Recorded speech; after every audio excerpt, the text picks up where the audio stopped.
So the U.S. Soccer AGM, the All General Meeting or whatever it stands for, is happening in San Diego this upcoming week. And one of the things up for discussion is the U.S. Soccer president job and whether it should be paid. Because it's been, according to, there's a great article on Yahoo Sports by Harry Bushnell about this whole situation. Highly recommend everybody to read it. But it's been an unpaid job for over a century. And many people think it should be a paid job. I'm one of those people because it's just become a lot more complex. And I'll get into a little bit more of my thoughts, but I wanted to hear yours first on whether you think the U.S. Soccer president job should be a paid position. Oh, yeah. I think all those positions should be paid positions because, one, I think when they're volunteer, you tend to, people naturally that have other things that they are paid for are going to lean to those. It's a part-time job at that point. I think, I can't say that for everybody because I'm sure that's not,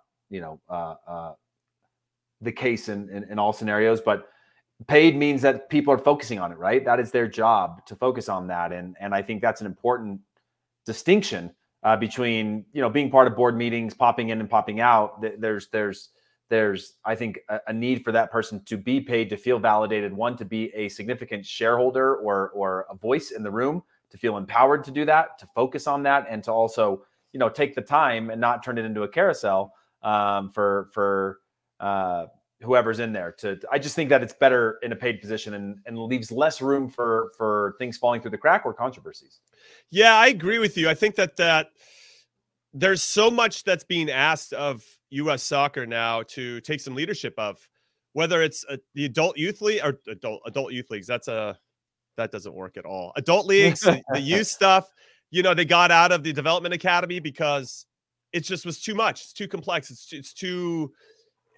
just too big of a job, I think, for U.S. Soccer to handle. And I think the U.S. Soccer president at one point, especially under Dr. Bob, used to be a little bit more ceremonial, and other people were doing and pulling the strings. But then Sunil Gulati came in and made it more of a full-time job.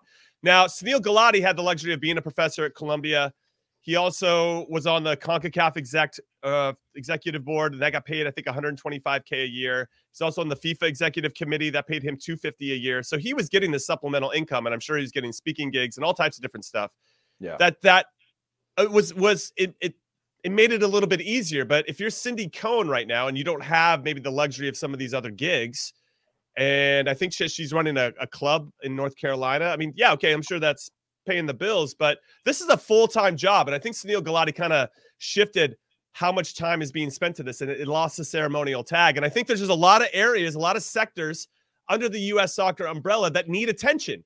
And to your point, if they're getting paid, they're going to go because they need to put food on the table to do that. But if they're getting paid by U.S. Soccer to focus on these things, then I hope that focus will help solve some of the problems that we have. So I do think that it should be paid, and hopefully that person will approach it as a full-time job in a way that we can start to just eliminate some of the gray area, make it very clear what roles and responsibilities are, and it really start to build in some accountability that the U.S. Soccer president maybe didn't do before, for themselves, of course, but also for the people that are underneath them. Yeah, and like it doesn't need to be.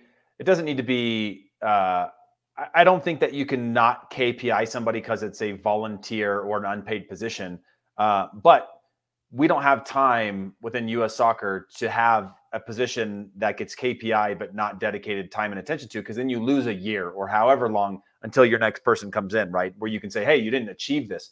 In a paid position, I think it adds just another layer of accountability needed to affect some of the changes that we need within U.S. Soccer, at least give it the attention that it needs to keep improving it or improve it significantly.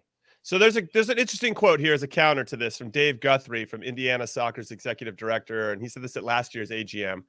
I would suggest to you that our clubs, the tens of thousands of clubs who are led by presidents who are volunteers, they probably invest as much time in their work life as they do in their volunteer job as president of these youth organizations. So I don't know that the justification for paying the U.S. Soccer president holds true unless we somehow want to pay all of our presidents for all of our member organizations, which I don't think we're prepared to do.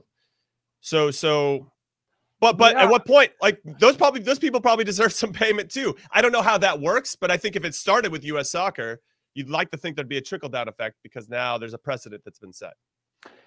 Yeah, I don't know. I mean, every organization is going to be a little bit different. This isn't just so black and white, I don't think. I feel that it is a a paid. I mean, I feel like it does need to be paid. I understand all the volunteers and the work that they do. That's what helps make youth soccer tick. However, youth soccer is also extremely profitable in a lot of cases, right? Some of them are private equity backed machines in the youth soccer space. That doesn't, I'm not saying that's okay whatsoever. But what I am saying is that there are some well-paid positions within clubs, you know, the director of coaching and other positions that some of them make a good living. So I think some of those volunteer positions should be looked at as a future of, like, if we can get to this, it would allow us to have more paid positions, whatever those are. I think for US soccer, on the other hand, though, at a certain point up the pyramid, you need to have somebody with the time, bandwidth, and energy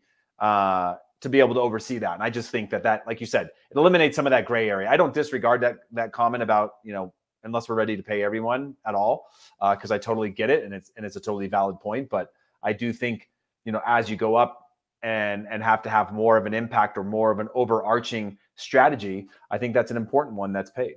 Okay, so one last thought on this, and it's a quote from Michael Caron, who's the current president of AYSO. I started an AYSO back in the day in Southern California, so it's got a special place in my heart. Shout out to Region 98 in Live Oak Park.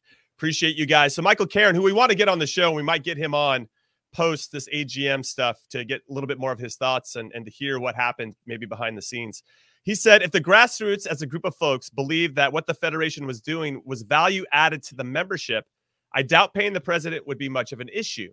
But that's not a sentiment that's widely held. What do grassroots members care about?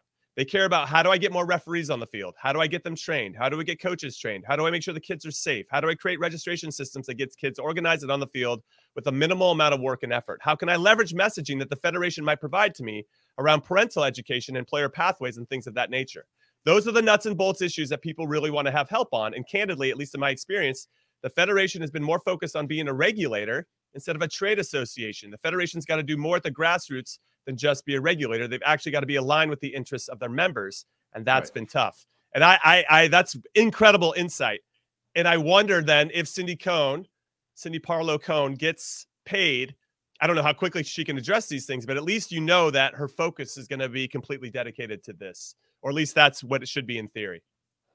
Yeah, I mean, my issue with that is I feel like those are a little bit, it sounds like, you know, that sounds like more so the tactics or the strategy of which you execute, or the tactics of which you execute the strategy that should be focusing on what is it that they actually want, right? Listening is different than having a paid position.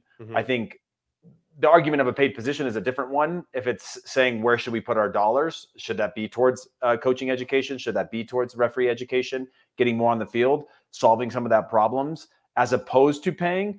That's a little bit more connected to me. Whereas I think paid or not paid, they should definitely be listening to the major shareholders at the grassroots level. But, you know, when you're talking about this large of an organization, this many teams, this many organizations, this many groups, this many people involved in the US soccer landscape, it's a lot of things you have to be able to fix and prioritize, right? I guess what I'm saying is a lot of this feels very political, right? It is only so much you can do. That's why that's why people ran for roles, and they had to go out and lobby and promise, I'm going to change this or do this, and they're trying to win contingencies based on what their promises are. And unfortunately, you can't do it all. And US Soccer, who had this massive coffers, have depleted their reserve and don't have very much money anymore, need to build that up. Do I think post 2026 they're going to have plenty again? Yeah, absolutely. But right now, do you think US Soccer is understaffed? Because I've always gotten that sense that the people that we ran into at times wore a lot of hats, and you'd like to think at some point that it would be a little bit more robust, and maybe, not to say it was shoestring, but I wonder if Cindy, like, to your point, this country's massive, and we need people feeling like they're being heard and listened to, and that there's some action behind what these people are hearing. Like, oh, okay, the adult leagues need a little bit of this. Cool. How do we make that work? How do we have a conversation? Like, we need almost regional presidents because our country's so goddamn big. So, but that just means hiring more people. And if we're paying more people to try to solve these problems aren't going to get solved. Then everybody's pissed again. And it's just like, we're in this hamster wheel of death. But I don't know. What do you say? Do you feel like you get that vibe sometimes? I mean, it certainly feels like it because you and I have had like intimate connection too. And it always feels like we're talking to the same people about multiple things, but I don't know if that's necessarily the case. I think it's more about understanding what is the role and responsibility of U.S. soccer, right? What's the role and responsibility of a regional setup? What's the role and responsibility of the grassroots governing bodies? What are these roles and responsibilities? And then you have to align on certain things because we're all going to have different objectives, things that we are representing our, AYSO is representing their grassroots contingents and other groups are representing those as well, right?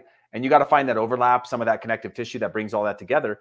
But I think it's a little too blue sky to think that we can all just work together and solve all the problems because, and for everybody, I do think that there is a responsibility that needs to be improved and better relationships need to be built, but there is generational shifts. There's also issues at every level from grassroots up that they have to deal with internally, right? That whether it's the right people in charge or otherwise. And so I think there's a lot to fix before you can just go down and say, if we just make this a paid or unpaid position, it'll fix everything, because it won't.